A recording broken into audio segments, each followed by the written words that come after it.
அவங்கவுங்க அவங்க வாழ்க்கையில நடக்கிற தினசரி விஷயத்த மினி பிளாகா ஷார்ட்ஸ்ல ஷேர் பண்ணுவாங்க.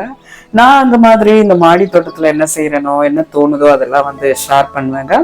நீங்க ஏதாவது ரெகுலரா வாட்ச் பண்றவங்களா இருந்தா மறக்காம சப்ஸ்கிரைப் பண்ணி சப்போர்ட் பண்ணுங்க. இன்னைக்கும் அப்படிதான் மாடிக்கு போயிருந்தேன் தண்ணி ஊத்தலான்னு. இந்த மழை வந்து வருமா வரமாட்டேனான்னு ஒரே வந்து விளையாட்டு காமிச்சிட்டு இருந்துச்சு. வழக்கம் போல மழை வரும்னு நினைச்சு தண்ணி ஊத்தலைங்க.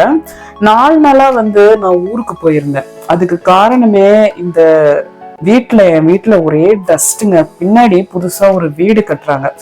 3 மாசமா வீடு கட்டுறானு இடிக்கிறது உடைக்கிறது செங்கலை நொறுக்குறதுன்னு அந்த தூசி எல்லாம் என் வீடை ஒட்டி இருக்கு பாத்தீங்களா, அப்படியே ஜன்னல் வழியா ஃபுல்லா உள்ள வந்துருது.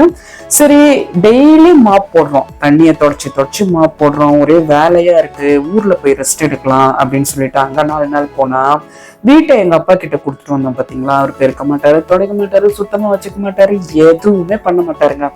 20 நாள் 25 நாள் கழிச்சு ஊருக்கு போனா அடிச்ச தூசு மழை காத்துல எல்லாம் அங்கேயும் பயங்கர டஸ்ட்.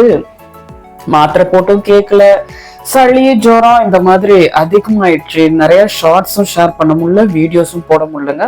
சரி, ஆனது ஆகட்டும்னு சொல்லி ஊருக்கு கிளம்பி வந்தாச்சு. இங்க வந்து பார்த்தா தண்ணி ஊத்தாததுனால ஆல்மோஸ்ட் நிறைய செடிகள் வந்து காஞ்சு போயிருந்தது. இங்க மழையே பெய்ய மாட்டேதுங்க. சென்னையில 3 மாசமா வந்து 40 டிகிரி செல்சியஸ் வெயில் தான் நடக்குது. பொல்யூஷன் காற்று மாசு வந்து உச்சகட்டத்துல இருக்குது. அதுவும் இந்த மெட்ரோ ரயில் போட ஆரம்பிச்சாங்க பாத்தீங்களா, அதுக்கு இந்த சோழிங்கநல்லூர் அடையார் பக்கம் ஈசிஆர் பக்கம்லாம், ஈசிஆர்ல வரல, ஈசிஆர்ல வந்து 4 வழிச்சாலை போடுறோம்னு தோண்டி எங்க பார்த்தாலும் தோண்டி செய்வீங்க ஆயினதுனால காற்று பயங்கரமா மாசாயி வீட்டுக்குள்ள வந்து கதவு நகரெல்லாம் சாத்திட்டு தான் வாழணும் போல இருக்கு. 24 மணி நேரமும் ஏசில எப்படிதான் இருக்கிறதுன்னு எனக்கு தெரியல. அதுக்கு எப்படி கரண்ட் பில்லு கட்டுறதுன்னு தெரியல. ஏன்னா கரண்ட் பில்லும் விலை அதிகமாயிட்டே இருக்கு. நீங்க உங்க வீட்டுல சிட்டிக்குள்ள வாழ்றவங்களா இருந்தாலும் சரி, இல்ல சென்னையில எங்க இருந்து இந்த வீடியோ பாக்குறதா இருந்தாலும் சரி, இந்த காற்று மாசு உங்களை பாதிச்சிருக்கா, இல்ல உங்க வீடு நீங்க சுத்தமா எப்படி மெயின்டைன் பண்றீங்க, எல்லா ஜன்னலையும் சாத்திட்டா வெளிக்காத்து வராது, எப்படிதான் நீங்க வாழ்றீங்க அப்படின்னு சொல்லிட்டு அவசியம் கமெண்ட்ல சொல்லுங்க. இப்ப கூட எனக்கு சளி அதிகமா இருக்கு, என்னால பேசவே முடியல, அதனால வாய்ஸும் ஒரு மாதிரி இருக்கு. இந்த வெண்டைக்காய் இதெல்லாம் என்ன ஆகுது, மாடி தோட்டத்துல சின்னதுலயே வந்து முத்தி போயிடுது.